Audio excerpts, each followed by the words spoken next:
Oke, baik. Pertama, saya menanyakan kepada ChatGPT mengenai mencarikan jurnal internasional yang mengenai gugus fungsi karboksilat yang menentukan sifat kimia dan biologis obat dan menjelaskan polaritas, kelarutan, dan lipofisilitas yang mempengaruhi absorpsi dan distribusi obat.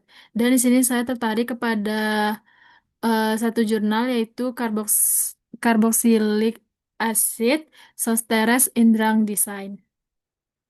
Nah, di sini sudah saya terjemahkan ke dalam bahasa Indonesia. Di sini di sini saya menanyakan lagi kepada ChatGPT mengenai permasalahan yang terdapat pada jurnal tersebut. Dan saya tertarik kepada permasalahannya yaitu eh senyawa yang mengandung gugus karboksilat cenderung memiliki permeabilitas yang rendah ketika melewati membran biologis. Hal ini terjadi karena gugus karboksilat bersifat bermuatan negatif pada pH fisiologis sehingga sulit berdifusi secara pasif melalui lapisan lipid membran. Kondisi ini dapat menghambat proses penyebaran dan distribusi obat di dalam tubuh. Nah, selanjutnya saya nanyakan lagi pada GPT, eh, terdapat satu ada dua masalah, yaitu yang satunya mengenai potensi toksisitas metabolik yang timbul akibat metabolisme obat berkarboksilat.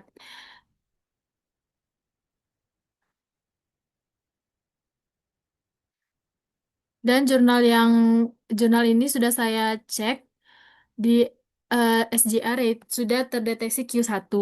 Nah, selanjutnya saya menanyakan lagi pada ChatGPT mengenai eh,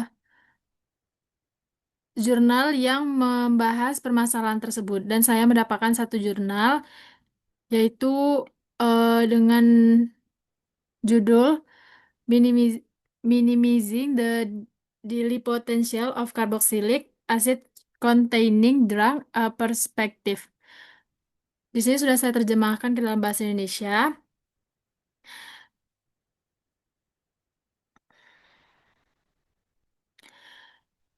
Nah, di sini bahwa obat mengandung gugus karboksilat umumnya mengalami metabolisme melalui proses glukuronidasi dan asil CoA conjugation. Proses metabolik ini membentuk metabolik reaktif seperti asid glukuronid dan asil CoA tioster. Metabolit-metabolit ini memiliki kemampuan untuk bereaksi dengan protein tubuh dan membentuk protein aduk, yaitu ikatan kovalen antara metabolit dan protein. Jurnal tersebut menegaskan bahwa dua jenis konjugasi ini adalah glukuronidasi dan asil CoA. Konjugasi menyebabkan pembentukan metabolit reaktif dengan kemampuan yang diketahui untuk membentuk aduksi protein. Sifat ini telah menyebabkan perhatian terfokus pada metabolit reaktif ini sebagai kemungkinan penyebab toksisitas. Dengan kata lain, metabolit yang dihasilkan dari obat berkarboksilat dapat berkontribusi pada terjadinya idiosyncratic toxicity, yaitu toksisitas yang tidak terduga dan dapat berdampak serius, misalnya pada organ hati. Nah, melalui dua permasalahan ini dapat kita pahami bahwa walaupun gugus karboksilat sering memberikan kontribusi penting terhadap aktivitas biologis obat, keberadaannya juga harus dipertimbangkan secara hati-hati dalam desain obat. Gugus karboksilat dapat membantu kemampuan obat untuk menembus membran dan pada saat yang sama berpotensi menghasilkan metabolit yang bersifat toksik. Hal ini menegaskan pentingnya pendekatan desain awal obat yang memperhatikan baik sifat fisiko-kimia maupun profil metabolik dari senyawa karboksilat. Dan jurnal ini sudah saya cek juga di SGR dan terindeks Q2. Terima kasih.